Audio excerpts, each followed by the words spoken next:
ନା ଟିକେ କୁହନ୍ତୁ ଆପଣଙ୍କର। ଆଜ୍ଞା ମମତା ସାହୁ, ଘର କପିଳାସ ଷଡ଼ଙ୍ଗୀ ଝାରଦା ଗ୍ରାମ।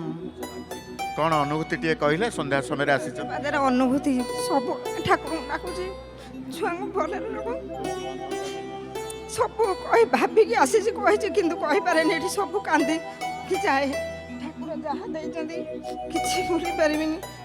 ଆପଣ ଯେଉଁ କହିଲେ ସବୁବେଳେ ଆସିଛନ୍ତି ଆଗରୁ, କହିପାରନ୍ତୁନି, କାନ୍ଦନ୍ତି, ଆଜି ବି କାନ୍ଦୁଛନ୍ତି, ତେଣୁ କହୁନାହାନ୍ତି ଅନୁଭୂତି କହିବେ, ଅନୁଭୂତି କହିବେ, କୁହନ୍ତୁ।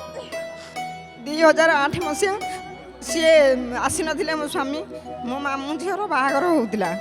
ପିପିଲି ପାଖରେ କ'ଣ ଗଣ୍ଡଗୋଳ ହେଉଥିଲା, ସେଠି ବହୁତ ନିଆଁ ଜାଳୁଥିଲେ, ରାସ୍ତାରେ ଦୁର୍ଘଟଣା, ସେଠି ମାଡ଼ଗୋଳ କ'ଣ ଆମକୁ ଛାଡ଼ିଲେନି। ଆମେ କହିଲୁ କେମିତି ଯିବୁ, ସେ କାଳିଆ ବାଟ ଦେଖା। ଗୋଟେ ପିଲାଟେ ଆସିକି କହିଲା ମାଉସୀ କୁଆଡ଼େ ଯିବୁ, ମୁଁ କହିଲି ପୁରୀ ଯିବି।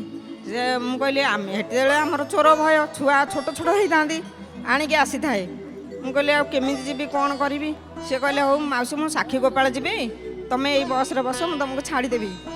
ସେ ସେଇ ସାକ୍ଷୀ ଗୋପାଳ ପାଖରେ ଆମେ ତାଙ୍କୁ ଆଉ ପାଇଲୁନି, ସେଇ କାଳିଆ ନିଜେ ଆସିକି ମୋ ହାତ ଧରିକି ବସେଇ ଦେଇକି ଗଲେ।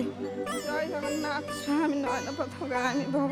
ଜୟ ଜଗନ୍ନାଥ ଟିଭି ଦେଖନ୍ତୁ। ଆଜ୍ଞା ସବୁବେଳେ ସବୁବେଳେ ଦେଖ। ବହୁତ ବହୁତ ଧନ୍ୟବାଦ ଆପଣଙ୍କୁ। ଜୟ ଜଗନ୍ନାଥ।